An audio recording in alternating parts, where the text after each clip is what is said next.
everyone, and welcome to BVM Sports Chalk Talk. I'm Lucas Semb alongside Scott Procter and Matt Morris, and as usual, we are back to discuss the NBA Finals. The series has now turned into a best-of-3 as the Milwaukee Bucks have tied it up at 2-2, and the series shifts back to Phoenix for a Saturday night tilt. Scott, to stay with tradition, start us off here, and let's hear your reactions to Wednesday night's Game 4. What a game. This was arguably probably the best game of this series so far. Listen, the Bucks executed the path to victory I talked about just 2 days ago on this very show, which is Giannis Antetokounmpo and Khris Middleton both playing A-level basketball and being nearly unbeatable when that's the case. It's why I said Khris Middleton is the most important player to that team aside from Giannis, because when he gives you 40 points on 45% shooting from the field, and Giannis is Giannis, it doesn't matter that Jrue Holiday is abysmal once again and shoots 4 of 20 from the field. That brings the Bucks postseason record to 13-1. You know, this postseason when Khris with a K shoots at least 40% from the field. There was an 8-0 Khris Middleton run to close that game with about a minute left, and Giannis made monstrous plays on both ends of the floor down the stretch, including obviously that massive block on Deandre Ayton at the rim. But the Suns quite honestly wasted a spectacular performance from Devin Booker, much like the Bucks did for Giannis's excellent game 2. Book doubled his game 3 scoring output in the first half of game 4. He had 18 points in the third quarter alone and was absolutely sensational for the second time this series. But he had 42 points while the rest of the Suns starters scored 38. That's a recipe for an L in the finals. There were 17 offensive rebounds for the Bucks, 17 turnovers for Phoenix. That's another recipe for an L. Cliff Paul, yes, Cliff Paul, because obviously Chris Paul, CP3 allowed his brother to make his finals debut. They bogus. They were bogus for what they did in game 4. Just 10 points on 5 of 13 shooting, 5 turnovers. I can't count how many times I watched that man lose his dribble off his foot in game 4. And, you know, like I said, the Bucks top 2 outshine the Suns top 2 as great as Booker was, and that will typically decide the outcome of games. So again, the Bucks did what each of us expected them to do, which is defend Pfizer Forum, and this is the kind of series that every basketball fan should be loving right now. Matt, what did you see? I mean, it was great. And, you know, to your Cliff Paul point, I mean, he might as well have been playing in khakis. That was an insurance salesman in a Suns jersey last night. That's all that was.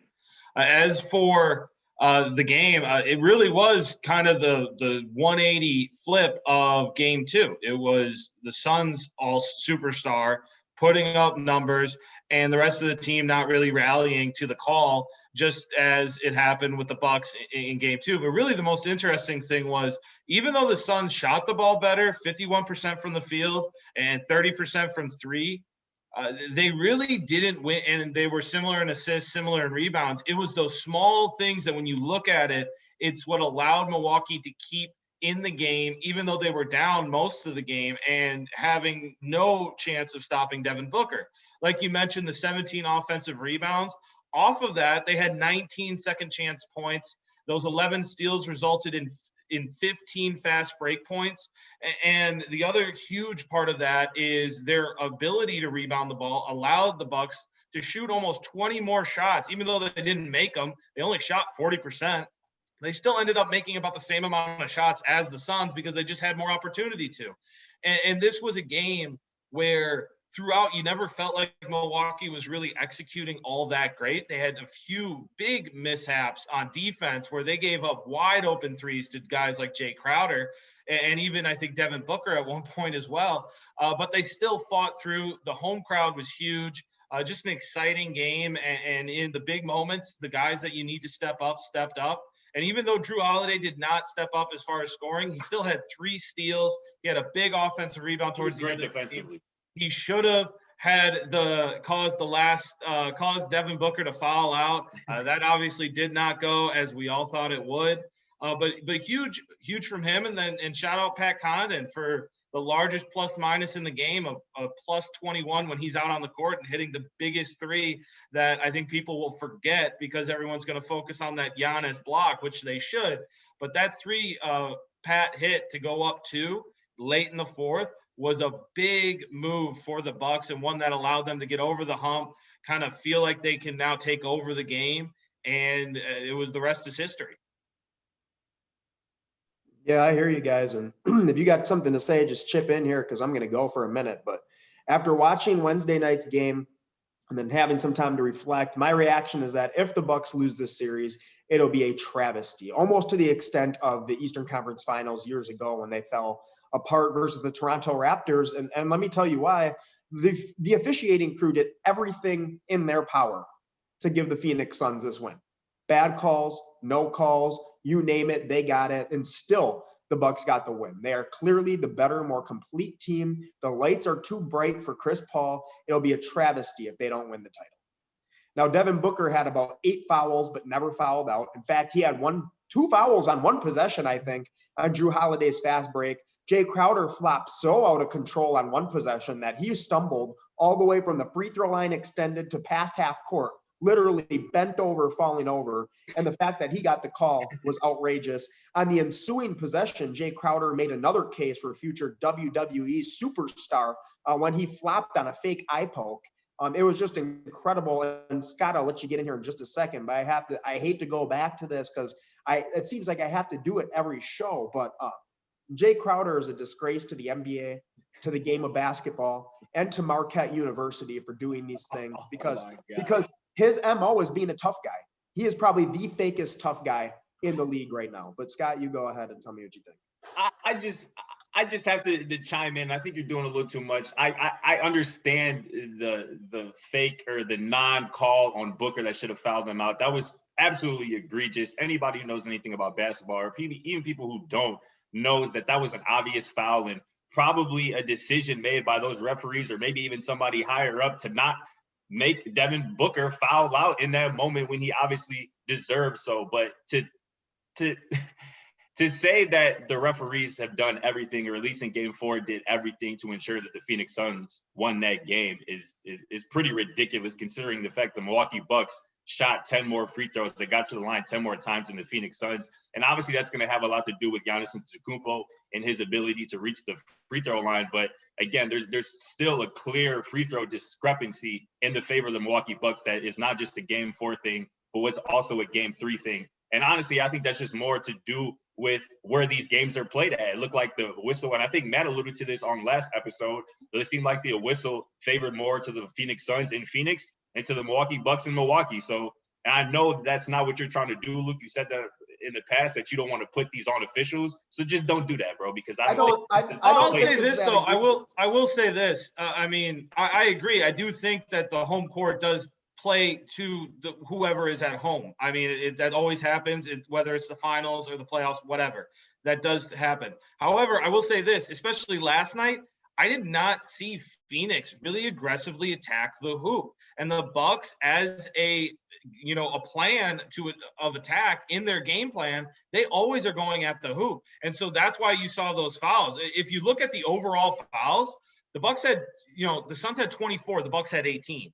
6 fouls is not a big difference. The free throws I can understand, but if you look at the overall, aspect of it, you have to look at where those fouls are happening. Most of the time when the Suns got to the free throw line last night, it was either a foul off of a jump shot or it was because of they got into the bonus. So I think that's the example of why you see more free throws going to the Bucks, is simply because of, like you said, Giannis. And then one last thing, I don't think it's been siding one way or the other. I just don't like the inconsistency where it seems like you're going to get a good call because you'll see them call Devin Booker on kicking his leg out, or you'll see them not give the flop. But then in the next second, Pat Connaughton, just barely touches Jay Crowder. And it looks like he just got hit by an AK.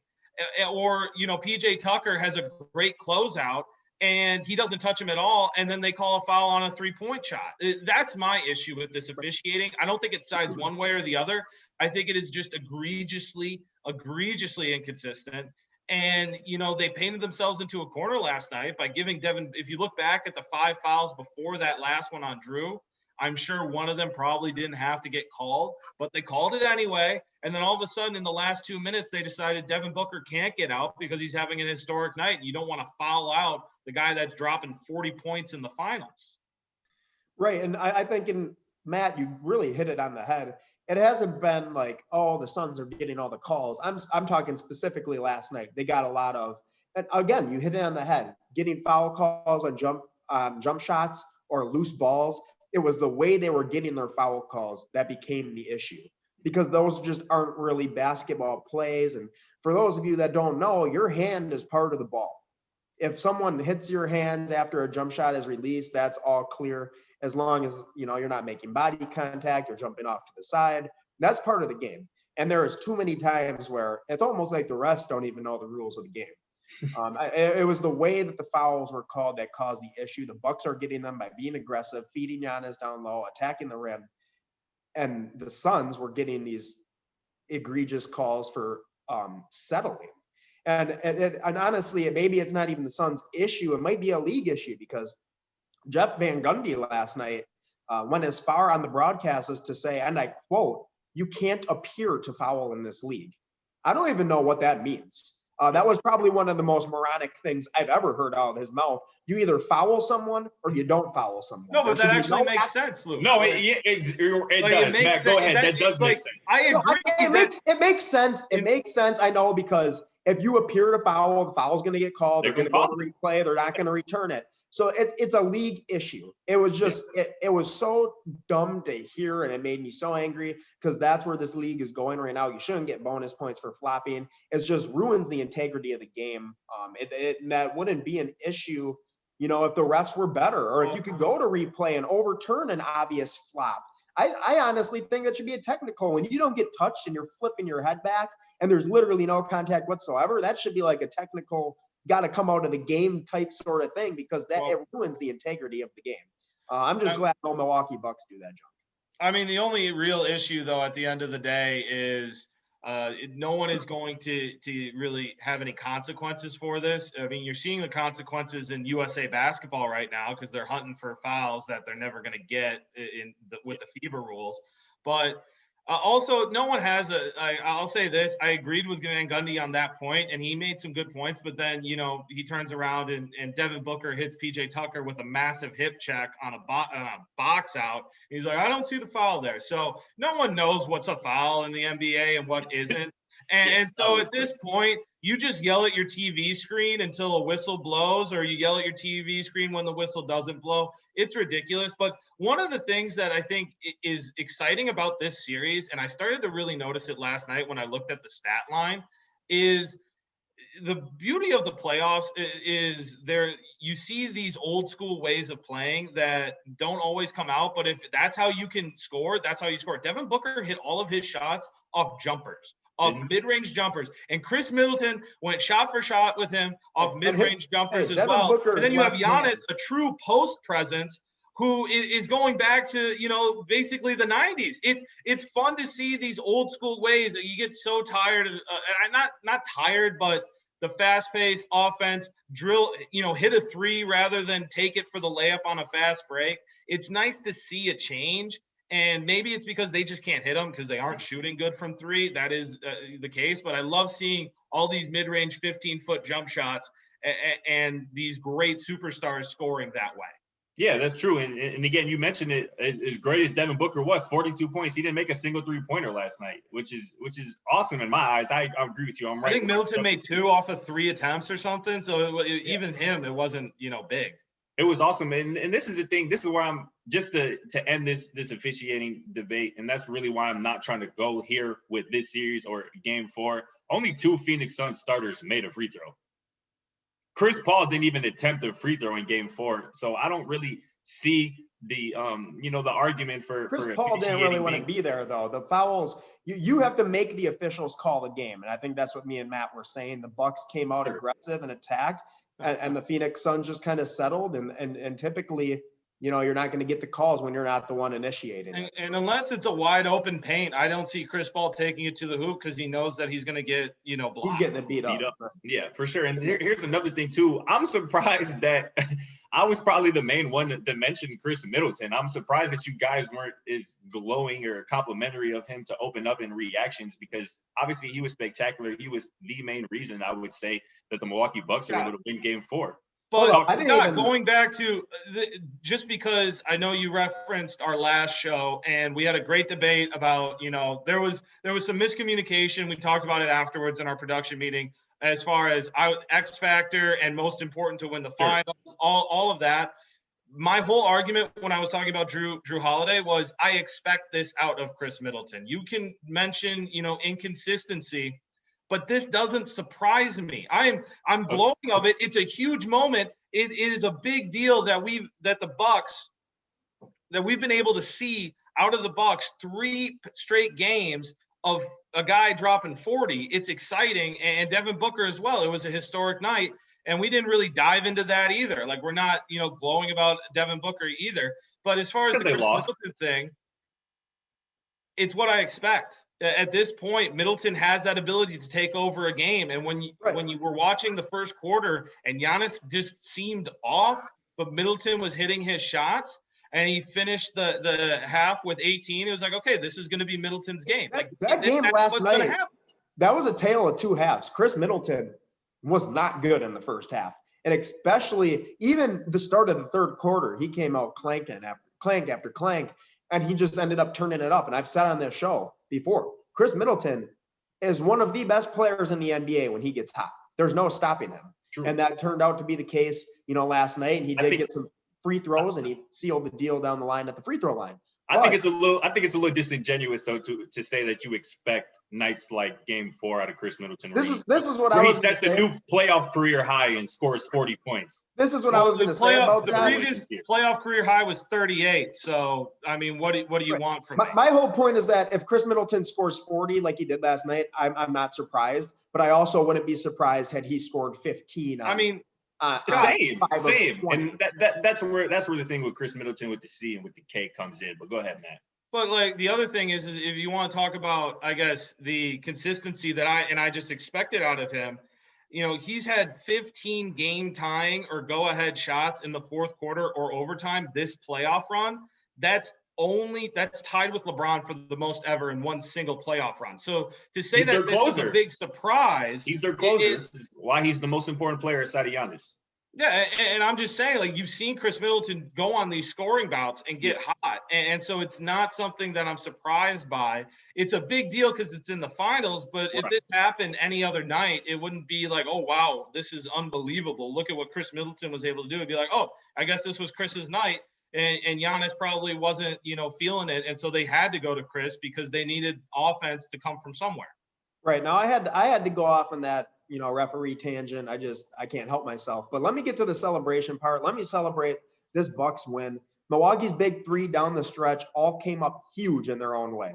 Despite his continual struggle from the field, Drew Holiday came up big when it mattered most. And like I always say, percentages, what you do all game, it doesn't matter if you step up in crunch time, if you hit the big shot, that sort of thing. Drew Holiday had an offensive rebound to give the Bucks an extra possession with very little time left on the clock in crunch time. And then the very next possession, he strips CP3, which led to the Bucks fast break score and kind of put the nail in the coffin. My favorite version of Khris Middleton, like we were just talking about, showed up. He has as many 40-point finals games as KD, Kobe Bryant, Steph Curry. He sealed the deal at the free throw line, calm, cool, collected, and then Giannis Antetokounmpo on what has become a regular night for him. 26, 14, and 8, and a huge legacy-building, game-winning, jaw-dropping block on Deandre Ayton. He just keeps piling onto the legend that is Giannis Antetokounmpo. And if you don't agree with me right now that he's top 10, we're not going there today. He's not far off, and he keeps building onto it. But let's set our sights on a Saturday night where the series essentially starts fresh in Phoenix. Matt, what do you think will happen in Game 5?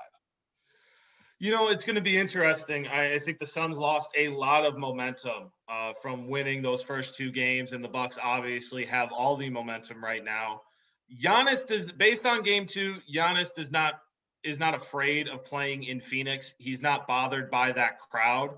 It's going to have to come down to, is the rest of the team bothered by the crowd, similar to what you saw in Game 3 and Game 4 from Phoenix when they were on the road.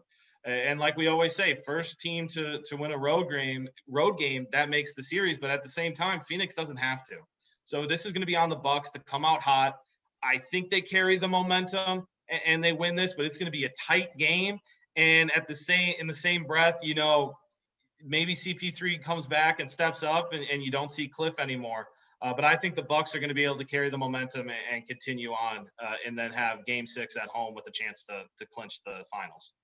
That was probably the least confident prediction I've ever heard from you, Matt. Put some bass in your voice, man. Something when you pick your Bucks. I'm just messing around. But look, listen, Devin Booker. Hey, for sure. Devin Booker was bad in Game 3. Chris Paul was bad in Game 4. I think those two look each other in the eye, lock in, and realize that if they both play the way that they're capable of on the same night, they'll be NBA champions. Phoenix has been a team that has responded all postseason long, and I expect them to do so again on Saturday night in front of its home crowd. The Suns will take Game 5. Sure, and to not be outdone, I expect Giannis and Khris and Jrue Holiday to look each other in the eyes and overcome whatever Booker and CP3 can do. At this point, it's for the culture. There will be no better way to put this Bucks and 6 nonsense to rest and than winning the NBA Finals in 6. But in all honesty here, I got the Bucks winning Game 5 because of the momentum, Giannis's dominance and desire, the way that guys like Pat Connaughton have been stepping up. Everything is clicking for the Bucks, and I don't see that stopping anytime soon. But that's all the time we have from us here today on Chalk Talk. For myself, Scott Procter, and Matt Morris, thanks for tuning in. We'll be here to discuss more after Game 5.